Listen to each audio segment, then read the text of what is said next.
ನಮಸ್ತೆ ಚಕ್ರವರ್ತಿ ಸೂಲಿಬೆಲೆ ಸರ್. ಈ ಒಂದು ಪೋಸ್ಟ್ ಸೋಷಿಯಲ್ ಮೀಡಿಯಾ ಮೂಲಕ ನನ್ನನ್ನು ರೀಚ್ ಆಯಿತು. ನಿಮ್ಮ ಹೇಳಿಕೆ, ಆ ಹೇಳಿಕೆಯನ್ನ ಬಳಸಿಕೊಂಡಿರುವಂತಹ ಕಾಂಟೆಕ್ಸ್ಟ್, ಹಾಗೆ ಸೌಜನ್ಯ ಸಾವಿಗೆ ನ್ಯಾಯ ಬೇಕು ಅನ್ನುವಂತಹ ಕರ್ನಾಟಕದ ಕೂಗಿನ ಸಮಯದಲ್ಲಿ ಇಂಥ ಒಂದು ಹೇಟ್ರೆಡ್ ನ್ಯೂಸ್ ಅನ್ನ ಯಾರು ಸ್ಪ್ರೆಡ್ ಮಾಡ್ತಾ ಇದ್ದಾರೆ, ದೇಶ ಧರ್ಮದ ಸೇವೆಯನ್ನ ಮಾಡ್ತೀವಿ ಅಂತ ಮೇಲ್ನೋಟಕ್ಕೆ ಹೇಳ್ಕೊಂಡಿರ್ತಾರೆ, ಅಂಥವರನ್ನ ಸ್ವಲ್ಪ ಸಮಯದ ಮಟ್ಟಿಗೆ ಸರಿ ತೀರಾ ಹತ್ತಿರದಿಂದ ನೋಡಿ ಬೇಸತ್ತು ಹೊರಬಂದವಳಾಗಿ, ಜೊತೆಗೆ ಈ ಒಂದು ಹೇಳಿಕೆಗೆ ಸಂಬಂಧಪಟ್ಟ ಹಾಗೆ ಸೌಮ್ಯ ಕೃಷ್ಣ ಹೆಗಡೆಯಾಗಿ ಮಾತಾಡ್ತಾ ಇಲ್ಲ ಸರ್, ನಿಮ್ಮ ಸ್ವಂತ ತಂಗಿಯಾಗಿ ಒಂದಷ್ಟು ನೋವನ್ನ ಹಂಚಿಕೊಳ್ಳೋಕೆ ಇಷ್ಟಪಡ್ತೀನಿ. ನಾನು ದೇಶ ಧರ್ಮದ ವಿರುದ್ಧವಾಗಿರುವಂತಹ ಯಾವುದೇ ಸಂಘಟನೆಯನ್ನ ಪ್ರತಿನಿಧಿಸೋದಿಲ್ಲ ಅಥವಾ ಅವರ ಪ್ರತಿಧ್ವನಿಯಲ್ಲ. ಜೊತೆಗೆ ನಿಮ್ಮನ್ನ ಪರ್ಸನಲಿ ಹೇಟ್ ಮಾಡುವಂತಹ ವ್ಯಕ್ತಿಗಳ ಸಾಲಿನಲ್ಲಿ ಕೂಡ ಸೇರ್ದೋಳಲ್ಲ. ನಿಮ್ಮ ತಂಗಿಯಾಗಿ ಈ ಒಂದು ಹೇಳಿಕೆ ಏನಿದೆ, ಅನ್ಯಮತೀಯರನ್ನ ಮದುವೆ ಆಗೋದ್ರ ಮೂಲಕ ನಾವು ಲವ್ ಜಿಹಾದನ್ನ ಕೌಂಟರ್ ಮಾಡಬಹುದು ಅನ್ನುವಂತರ ಸಾರಾಂಶ, ಮುಳ್ಳನ್ನ ಮುಳ್ಳಿನಿಂದನೇ ತೆಗಿಬೇಕು ಅನ್ನೋ ಮಾತು ಕರೆಕ್ಟ್. ಆದ್ರೆ ಸರ್, ಆ ಅನ್ಯಮತೀಯ ಹೆಣ್ಣು ಮಗಳು ಯಾವುದೋ ಒಬ್ಬ ತಾಯಿ ಹೆತ್ತಿರುವಂತಹ ಪಾಪದ ಹೆಣ್ಣು ಮಗಳಲ್ವಾ? ಲವ್ ಜಿಹಾದ್ ಮಾಡ್ತಾ ಇರುವಂತಹ ಗಂಡು ಮಕ್ಕಳನ್ನ ಮರ್ಟ ಹಾಕೋ ಬದಲಾಗಿ ನಾವ್ಯಾಕೆ ಇನ್ನೊಬ್ಬ ಹೆಣ್ಣು ಮಗಳನ್ನ ಟಾರ್ಗೆಟ್ ಮಾಡ್ತಾ ಇದ್ದೀವಿ ಸರ್? ನನ್ನ ಅಣ್ಣ ಈ ರೀತಿ ಮಾಡೋದನ್ನ ನಾನು ಒಪ್ಪೋದಿಲ್ಲ. ನಾನು ಅಂದ್ಕೊಂಡ ಹಾಗೆ ನನ್ನ ಅಣ್ಣ ಇನ್ನೂ ಅವಿವಾಹಿತ. ನೀವು ಅದನ್ನ ಬೇರೆಯವರಿಗೆ ಪ್ರೀಚ್ ಮಾಡುವ ಬದಲಾಗಿ ಯಾಕೆ ಪ್ರಾಕ್ಟೀಸ್ ಮಾಡಲಿಲ್ಲ? ಒಂದು ವೇಳೆ ನೀವು ಇದನ್ನ ಪ್ರಾಕ್ಟೀಸ್ ಮಾಡಿದ್ರೆ ನಿಮ್ಮ ತಂಗಿಯ ವಿಶ್ವಾಸವನ್ನ, ಗೌರವವನ್ನ ಕಳೆದುಕೊಳ್ತೀರಾ ಸರ್?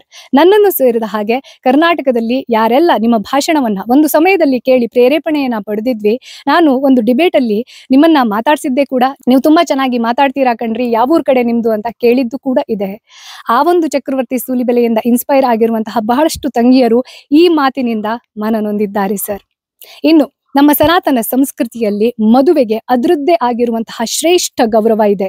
ಎರಡು ಆತ್ಮಗಳ ಸಮ್ಮಿಲನ ಅಂತ ಹೇಳ್ತೀವಿ, ಶಿವಶಕ್ತಿಯ ಪ್ರತೀಕ ಅಂತ ಹೇಳ್ತೀವಿ. ಅಂಥ ಒಂದು ಪವಿತ್ರ ಸಂಬಂಧವನ್ನ ಯಾವನೋ ಒಬ್ಬ ಲವ್ ಜಿಹಾದ್ ಮಾಡ್ತಾನೆ ಅನ್ನೋ ಕಾರಣಕ್ಕೋಸ್ಕರ ನಾವು ಅಲ್ಲಗಳಿಬೇಕಾ ಸರ್? ರಿವೆಂಜ್ ಆಗಿ ತಗೋಬೇಕಾ? ಇಂತಹ ಸಂಬಂಧ ಉಳಿಯೋಕೆ ಸಾಧ್ಯನಾ?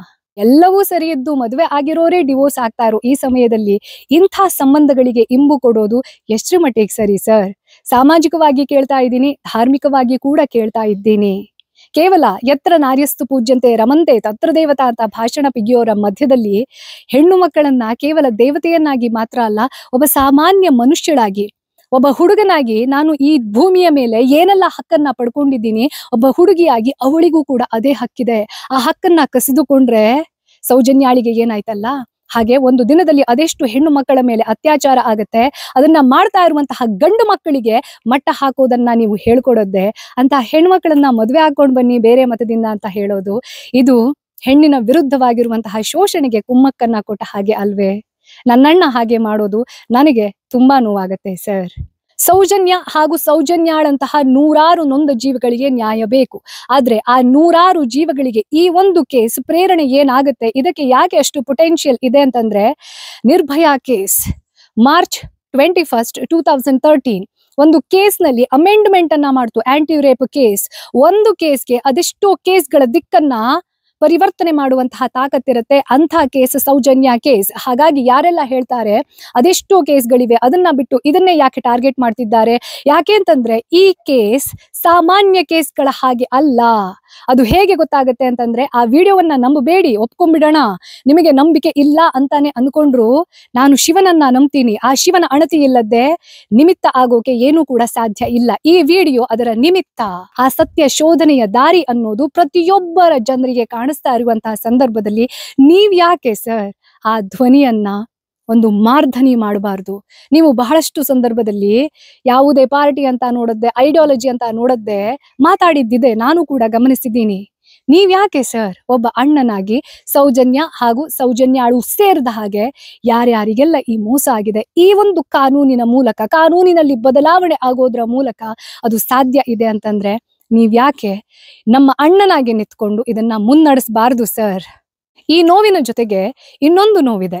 ಬಹಳಷ್ಟು ಜನರಿಗೆ ಕೇವಲ ಪ್ರಚಾರಕ್ಕೋಸ್ಕರ, ಪಬ್ಲಿಸಿಟಿಗೋಸ್ಕರ, ಅಟೆನ್ಷನ್ಗೋಸ್ಕರ ನಾವು ಕಾಂಟೆಂಟ್ ಕ್ರಿಯೇಟರ್ಸ್, ಯೂಟ್ಯೂಬರ್ಸ್ ಕಾಂಟೆಂಟ್ ಮಾಡ್ತಾ ಇದೀವಿ ಅನ್ನೋದು. ಅಂಥವರೆಲ್ಲ ಯಾರ್ಯಾರು ಹಂಗೆ ಅನ್ಕೊಳ್ತಾ ಇದ್ದೀರಾ, ಕಮೆಂಟ್ ಮಾಡ್ತಾ ಇದ್ದೀರಾ, ಇದರಿಂದ ಏನೂ ಆಗೋದಿಲ್ಲ, ಈ ರೀತಿ ಗಂಟ್ಲು ಹರ್ಕೊಂಡು ಕೂಗೋದ್ರಿಂದ ಏನೂ ನಡೆಯೋದಿಲ್ಲ, ಕಾನೂನಾತ್ಮಕವಾಗಿ ಹೋರಾಟವನ್ನ ಮಾಡಬಹುದು ಅಂತ ಯಾರು ಹೇಳ್ತಿರ್ತಾರೆ, ಅದನ್ನ ಕಮೆಂಟ್ನ ಮೂಲಕ ಹೇಳ್ತಿರ್ತಾರೆ.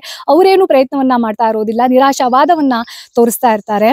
ನನಗೆ ಹೋಪ್ ಇದೆ, ನನ್ನಂತ ಬಹಳಷ್ಟು ಹೆಣ್ಣು ಮಕ್ಕಳಿಗೆ ಹೋಪ್ ಇದೆ, ಇದು ಏನೋ ಬದಲಾವಣೆಯನ್ನ ತರುತ್ತೆ ಅಂತ. ಅದು ದೇವರ ಕೋರ್ಟ್ನಲ್ಲಿ ಅಥವಾ ಮನುಷ್ಯರ ಕೋರ್ಟ್ನಲ್ಲಿ. ಕರ್ಮ ಅನ್ನೋದನ್ನ ಯಾವತ್ತೂ ಕೂಡ ನಾವು ಅಲ್ಲಗಳೆಯೋಕೆ ಸಾಧ್ಯ ಇಲ್ಲ. ಹಾಗೆ ಯಾರಿಗೆಲ್ಲ ಇದು ಪಬ್ಲಿಸಿಟಿಗೆ ಮಾತ್ರ ಅಂತ ಅನಿಸ್ತಾ ಇದೆ ಅಂಥವರಿಗೆ ನಾನು ಪರ್ಸನಲಿ ಹೇಳಕ್ ಇಷ್ಟಪಡ್ತೀನಿ, ನನ್ನ ಸಾಮಾಜಿಕ ಜಾಲತಾಣದಲ್ಲಿ ನಿಮ್ಮ ಕಡ್ಡಾಯ, ನಿಮ್ಮ ಹಾಜರಾತಿ ಅನ್ನುವಂಥದ್ದು ಯಾವುದು ಕೂಡ ನಾನು ನಿರೀಕ್ಷೆ ಮಾಡೋದಿಲ್ಲ. You are free to unfollow and block me and otherwise I will do it. ಯಾರ್ಯಾರೆಲ್ಲ ಈ ಕೇಸ್ನ ಸಲುವಾಗಿ ಮಾತಾಡದೆ ಧರ್ಮ, ಜಾತಿ, ಮತ್ತೊಂದು ಮರದೊಂದು ಅನ್ನೋ ಗುರಾಣಿಯನ್ನ ಇಡ್ತಾ ಇದ್ದಾರೆ, ಹಿಂದೂ ಇಸ್ ಅಂಡರ್ ಥ್ರೆಟ್ ಅನ್ನೋ ಪ್ರೊಪಗ್ಯಾಂಡಾವನ್ನ ಹುಟ್ಟು ಹಾಕಿ ಪ್ಯಾನಿಕ್ ಮೋಡ್ ಅನ್ನ ಕ್ರಿಯೇಟ್ ಮಾಡ್ತಿರ್ತಾರೆ, ಅಂಥವರು ಕೂಡ ಸೌಜನ್ಯ ಕೇಸ್ನ ನಿಜವಾದ ಅಪರಾಧಿಯ ಹಾಗೆ ಅತ್ಯಾಚಾರಿ ಮನಸ್ಥಿತಿಯವರೇ ಆಗಿರ್ತಾರೆ. ಅಂಥವರನ್ನ ಯಾರು ಸಪೋರ್ಟ್ ಮಾಡ್ತಾ ಇರ್ತಾರೆ ಅಂಥವರೆಲ್ಲರಿಗೂ ಕೂಡ ಹೀಗಾಗ್ಲಿ ಅಂತ ನಾನು ಬಯಸ್ತೀನಿ. ನನ್ನ ಶಾಪ ಅಂತ ತಿಳ್ಕೊಳ್ಳಿ. ನನ್ನಂತ ಸಾವಿರಾರು ಹೆಣ್ಣು ಮಕ್ಕಳ ಶಾಪ, ಸೌಜನ್ಯಾಳನ್ನು ಸೇರಿದ ಹಾಗೆ ಅವರೆಲ್ಲರ ಶಾಪ. ಎಲ್ಲಿಂದ?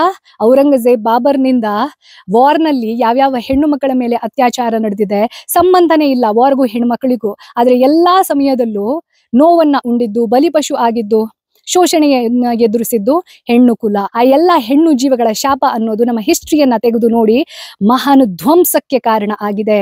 ರಾಮಾಯಣ, ಮಹಾಭಾರತ ಅದು ಆಗದ್ದೇ ಇರಬೇಕು ಅಂತಂದ್ರೆ ಶಾಂತಿ ಅನ್ನೋದು, ಧರ್ಮ ಅನ್ನೋದು, ಶ್ರೀ ಕೃಷ್ಣ ಪರಮಾತ್ಮ ಹೇಳುವಂತಹ ಧರ್ಮ ಅನ್ನೋದು, ಸನಾತನ ಧರ್ಮ ಎಲ್ಲಿ ಮಾನವೀಯ ಮೌಲ್ಯಗಳೇ ಅದರ ಆಧಾರವಾಗಿರುತ್ತೆ.